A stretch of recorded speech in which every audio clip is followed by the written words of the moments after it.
Today we are diving into something special. 3 agents that are absolutely destroying the meta right now, but nobody is talking about. We're not looking at the obvious picks like Phoenix after his rework or Clove with their crazy win rate. We're not even talking about Neon, who has been dominating so hard recently that she is getting nerfed. No, today we are looking at the silent killers, the agents that fly under the radar but can completely take over your games. So let's dive right in. First up, we've got Sage. Now I know what you're thinking, Sage, really? But hear me out. Back in the early days of Valorant, Sage was considered one of the strongest agents in the game. She was actually considered pretty broken. After some nerfs and new agent releases though, she kind of moved out of the meta. But here's the thing, she's still incredibly strong. Let me tell you, you haven't dealt with frustration until you've had to retake into a Sage 5 rounds in a row. With her wall and 2 slow orbs, Sage can quite literally stall an entrance to site for like 20 seconds alone. It is so frustrating to deal with. And because of this, what oftentimes ends up happening is half of your team will try to exit out of one choke point, while the other half of your team is just completely stalled. And you'll lose the round because 2 of your teammates are trying to funnel out of heaven on Haven all alone. Agents like Sage, Deadlock, and Vyse make it incredibly difficult to retake in matchmaking. Now with all of this said, there's something even bigger that we need to talk about with Sage. Take a look at the current map pool. We've got Split, Sunset, Bind, and Ascent, all pretty great maps for Sage. And then Abyss, Haven, and Pearl also proving to not be all that bad. It's very possible that we're pushing into a Sage meta right now, especially with the Cypher nerfs. What's even better is that in this patch, her slow orbs just got buffed to actually stop dashes and slides. This might seem small, but it's actually pretty huge. When you throw that slow orb now, you can trust that it's going to do its job. No more neons or jets just zooming through them. That feeling of trust in your utility is actually highly undervalued. Her ultimate just got reduced by 1 orb as well, and this is a massive change. Sage's res isn't something that you need to save for the perfect moment. You never really know how much that extra body is going to impact the round. Sometimes rounds get a lot closer than you realize. Even in a 2v4, getting that res off can completely change things. And even if the res doesn't win you the round, at least you got an economy boost. Getting it 1 orb earlier means that you're cycling these ultimates way faster. This could be the difference between you having your ultimate 3 times a half or 4 times a half. On top of this, with the new regen shields meta, Sage's heal is even more valuable. Think about it. You heal somebody with a regen shield, they're not only going to be back to full HP, but they're also getting those shields back now too. We're talking about turning a 30 HP teammate into an 125 HP powerhouse. Now, unfortunately, the Sage pick will definitely help a lot of you cop a few wins, but I do have some bad news. Valorant is still an FPS game at its core, and even the best agent picks can look awful if you can't win your gunfights. While Valorant has a strong strategic element, and you can carry yourself pretty far with game sense alone, at the end of the day, it is still an FPS. Even if you have the best strategy in the world, you could still get one-tapped by somebody with better aim. This can happen even when you're slowed, stunned, or full blind. Here's the thing, your aim needs to be as good as the people in your rank if you want to climb. Luckily for you, we've actually recently published a brand new Calm Aim course over at SkillCapped that is designed to take you from looking like this to looking like this in 90 days. Our program has been around since 2020, helping players climb the ranks for nearly 4 years, and the only reason that we're still around is because our service really does work. I actually designed both our Calm Aim course and our Aim God course myself, and these 2 series cover literally everything that you could possibly need to know about aiming, positioning, crosshair placement, aim routines, movement, you name it. It's got it all, and we're so confident that you'll actually start climbing after using our service that we offer a rank improvement guarantee. That's right, if you don't climb, you don't pay. I know it sounds insane, but definitely check it out. You're gonna love it. More on that at the end of the video though. Next up is Yoru, and let me tell you, this agent is absolutely cracked. While everyone's focused on Neon and Phoenix, Yoru's kit is quite literally one of the most overloaded kits in the game, and he rarely sees nerfs. He's arguably the best opper in the game right now, with 2 instant repositions across the map, meaning that you can hold an angle, take a shot, and be somewhere completely different before the enemy even can process what happened. Especially in ranked where people are notoriously bad at dealing with operators, this can be incredibly valuable. It's going to be really hard for them to predict where this Yoru is going to be because he can be literally anywhere. Now, usually the best way for players to deal with something like this is to try to bait out teleports, but in ranked, that requires coordination and patience, and most teams just don't have that. On top of this, his ultimate is game changing. It's not that expensive, it gives you free info, and here's something a lot of players seem to forget: you can flash while in your ultimate. Keep that flash out while running in ult form, and you can perfectly blind enemies for your team and basically get them free kills. If you run around a corner and see somebody holding an angle with an operator,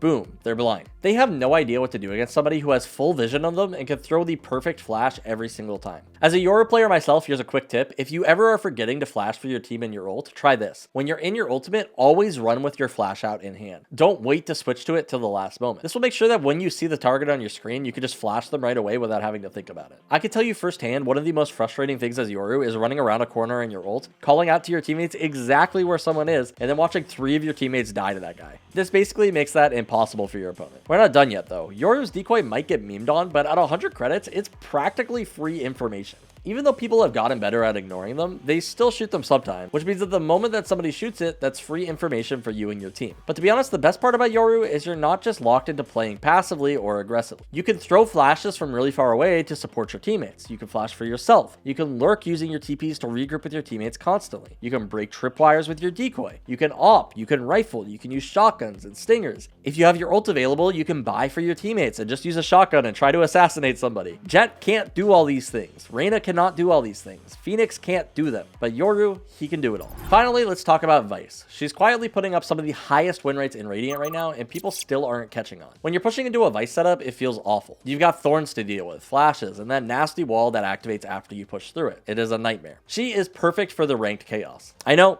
we already put Sage on this list, and a lot of you are thinking, but what about tripwires? Here's the thing, in pro play, people might spread out more often and run defaults, making agents like Cypher a lot more valuable. If a round goes on for a long time, not knowing if somebody is lurked up mid or not can be a really big deal. But in ranked, people just rush sites most of the time anyway, and that's where agents like Vyse, Sage, and Deadlock are at their strongest. Vyse can set up all of her utility on site and make it absolutely brutal when people try to push in. They're getting flashed, they're getting slowed, there's a wall behind them cutting off the duelist from the rest of their team. Now, you do have to get past the placebo effect of not having a tripwire. Sometimes when people lose rounds, they'll look up the map and they see that they have no trip and they instantly blame the Sentinel without really thinking much about why they lost the round anyway. But if you're worried about that, you can always just use your wall as a trip anyway. It's not like they can break it, they can't see it until they get close, and you don't even absolutely need your wall to stop and execute either. You've still got your thorns and your flash. While Sage kind of lacks in this area of map control at times, Vyse is slightly more versatile. Not to mention, it's a smaller thing, but her ultimate is actually pretty good in combination with the new regen shields. Regen shields are most powerful in rounds where your opponents can't just one-shot you with a rifle. Things like stingers and pistols that might hit you for like 70 to the head, but aren't going to kill you and allow you to gain that 25 HP back from the shield. So picture this, you pop your ultimate and your team's regen shields become instantly a little bit harder to deal with. Now, this isn't really going to be a factor in too many rounds of the game, so it's not that big of a deal. With Vyse though, you can turn a buy round into an eco round with your ult, making it so at least for a short duration, those regen shields are far more likely to get value. Again, this probably hardly even matters, but it's pretty cool that they do favor her a little bit. Vyse right now, at least in Radiant, has a fairly positive win rate, above 50% on every single map except for Pearl, and although the sample size is small, it does seem that people playing her really see something that most of the community doesn't. I can confidently say that these three agent picks might not be the flashiest, they might not be what your favorite pro player is running, but if you're looking to climb and win more games, these three are absolute monsters right now. Alright though guys, before we wrap this up, let me tell you a little bit more about SkillCapped. So we've been helping players like you rank up in Valorant for over the last 4 years. Since our channel launched in 2020, we've helped thousands of players climb out of low elo. Over the years, we've been able to test our methods and have found a way to make ranking up stupid simple so that anybody can rank up insanely effectively. Valorant can be really hard at times, but with SkillCapped, we make it easy. In just a few weeks, we can take pretty much any player and help them rank up 5 divisions or their money back. That's our guarantee that we offer, so if you're really thinking of climbing, be sure to check out our free rank calculator using the link below, and other than that, we'll catch you in the next one.